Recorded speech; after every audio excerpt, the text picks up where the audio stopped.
আফগানিস্তান। নাম শুনলেই এখন বিশ্ববাসীর কাছে এমন এক দেশের কথা মনে হয় যার সঙ্গে শুধুই জড়িয়ে আছে যুদ্ধ, রাজনৈতিক সংঘর্ষ ও হতাহতের হরেক রকম অমানবিক দৃশ্য। দীর্ঘ 20 বছর লড়াইয়ের পর এই তো কিছুদিন হলো যুদ্ধে জয়লাভ করলো দেশটি। এই পর্যন্ত কোনো দেশও তাদের স্বীকৃতি দেয়নি।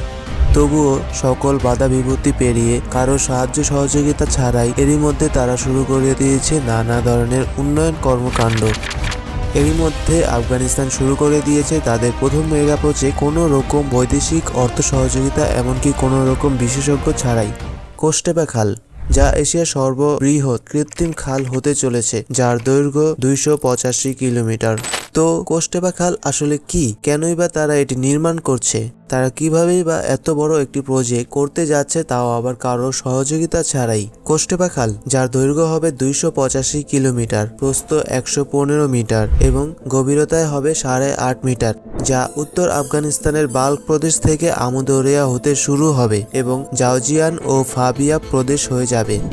প্রায় অর্ধেক কাজ এরই মধ্যে সম্পন্ন হয়েছে। কাজের গতি আফগান সরকার আরও বাড়িয়ে দিয়েছে খাদ্য সংকট মোকাবেলার জন্য। নদীটি বেশ কিছু দেশ হয়ে প্রবাহের কারণে দেশগুলো অভিযোগ করছে যে এর ফলে তাদের অংশে পানির শূন্যতা দেখা দিবে। আফগান সরকার বলেছে এটা হবে না এবং শুধু তারাই একমাত্র দেশ নয় যে শুধু এই নদী থেকে সুবিধা নেয়। এই খালটি দক্ষিণ আফগানিস্তানের জন্য খুবই গুরুত্বপূর্ণ, যেখানে কিনা কয়েক দশক ধরেই মরুকরণ হচ্ছে বৈশ্বিক উষ্ণায়নের ফলে। পানির স্তর নিচে নেমে যাচ্ছে এবং কৃষকরা চাষাবাদও করতে পারছে না পানির অভাবে। খালটির কাজ সম্পন্ন হলে এর ফলে প্রায় 10 লক্ষ মানুষ বা এর অধিক সুবিধা পাবে এবং প্রায় 55,000 হেক্টর জমিতে হাজার হাজার কৃষক চাষাবাদ করতে পারবে। এর ফলে আফগান সরকার যেমন খাদ্য স্বয়ংসম্পূর্ণ হতে পারবে এবং খাদ্য রপ্তানিও করতে পারবে। এই প্রকল্পটি 3টি ভাগে 2022 সালের মার্চে শুরু হয়েছিল। প্রথম ও দ্বিতীয় ভাগে খাল খনন ও তৃতীয় ভাগে বিভিন্ন স্থানে পানির সঞ্চালন লাইন পৌঁছে দেওয়াই ছিল মূল উদ্দেশ্য। প্রকল্পটি আফগানি জাতীয় উন্নয়ন সংস্থা পরিচালনা করছে সম্পূর্ণ দেশের অর্থ দিয়ে। এটা আসলে ভাবায় যে এত অল্প অর্থ, পুরনো যন্ত্রপাতি এবং দক্ষ জনবল ছাড়াই, পাশাপাশি বিদেশি কোনো সাহায্য ছাড়াই তারা কিভাবে এত বড় একটি প্রকল্প করছে। অধিকাংশ মিডিয়া এই প্রকল্পটি নিয়ে নানা ধরনের বিরূপ মন্তব্য করছে। কিভাবে এত বড় একটি প্রকল্প কোনো রকমের জরিপ, দক্ষ প্রকৌশলী ছাড়াই করছে আফগান সরকার? কিন্তু আফগান সরকার প্রকল্পটি সব ধরনের জরিপ, মাটি পরীক্ষা করে হাতে নিয়েছে।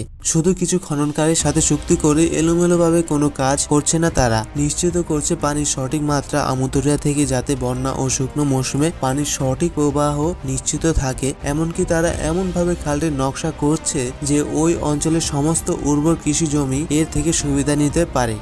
প্রায় 200 বেসরকারি ঠিকাদার দিয়ে 114টি ভাগ করে প্রথম অংশের কাজ, যা 108 কিলোমিটার করছে, যেখানে প্রায় 7,000 এক্সকাভেটর ও ট্রাক এবং ইঞ্জিনিয়াররা দিন-রাত কাজ করছে এবং তারা এরই মধ্যে দ্বিতীয় অংশের কাজ শুরু করে দিয়েছে।